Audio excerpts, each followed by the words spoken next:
السلام علیکم ورحمۃ اللہ وبرکاتہ۔ اللہ تعالیٰ آپ لوگوں کو بری گھڑی اور برے لوگوں کے شر سے محفوظ رکھے، آمین۔ آپ صلی اللہ علیہ وآلہ وسلم نے فرمایا ہے کہ جس طرح تانبے کو لوہے کو زنگ لگ جاتا ہے، اسی طرح دلوں کو بھی زنگ لگ جاتا ہے، اور اس کو صاف کرنے کا طریقہ استغفار ہے اور قرآن مجید کی تلاوت ہے۔ حضرت محمد صلی اللہ علیہ وآلہ وسلم دن میں 100 بار استغفار کرتے تھے۔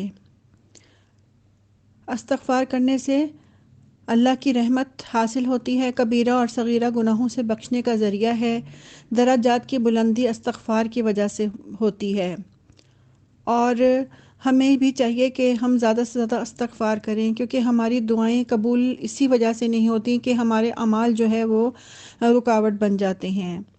تو لہٰذا ہمیں دن میں کئی بار استغفار کرنی چاہیے۔ حضرت نوح علیہ السلام نے اپنی قوم کو استغفار کرنے کے لیے کہا، اور انہوں نے اپنی قوم سے کہا، قرآن مجید میں ہے کہ انہوں نے اپنی قوم سے کہا کہ اپنے رب سے معافی مانگو۔ جب معافی مانگو تو وہ کیا کرے گا؟ تو وہ معاف کرنے والا ہے، تم پر آسمان سے بارشیں برسائے گا، مال اور بیٹوں سے مدد دے گا، تمہارے لیے باغات بنائے گا اور نہریں جاری کر دے گا۔ اور یہ تمام ہر انسان کی دیکھیں یہی خواہش ہوتی ہے کہ اس کو مال مل جائے، اولاد مل جائے، تو یہ سب جو ہے اس کی خواہشیں پوری ہوں گی۔ اسی طرح ایک دفعہ ایک بزرگ کے پاس ایک آدمی آیا اور کہا کہ میرا رزق تنگ ہو گیا ہے، تو آپ نے کہا استغفار کرو۔ دوسرا ایک اور آدمی آیا، اس نے کہا کہ بچوں کی شادی نہیں ہو رہی، تو ان بزرگ نے کہا استغفار کرو۔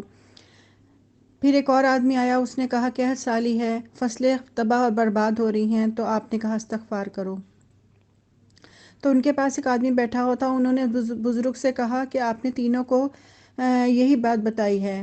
تو بزرگ نے کہا کہ اللہ نے قرآن میں وعدہ کیا ہے، قرآن پاک میں ہے ذالک الکتاب لا ریب فیہ، کہ اس کی کتاب میں کوئی شک نہیں ہے۔ تو اللہ تعالیٰ نے جب فرما دیا کہ میں تم استغفار کرو گے تو آسمان سے بارش بھی برساؤں گا، مال اور بیٹوں سے مدد بھی کروں گا، باغات اور نہریں بھی جاری کر دوں گا، تو اس لیے ہمیں چاہیے کہ زیادہ سے زیادہ ہم استغفار کریں۔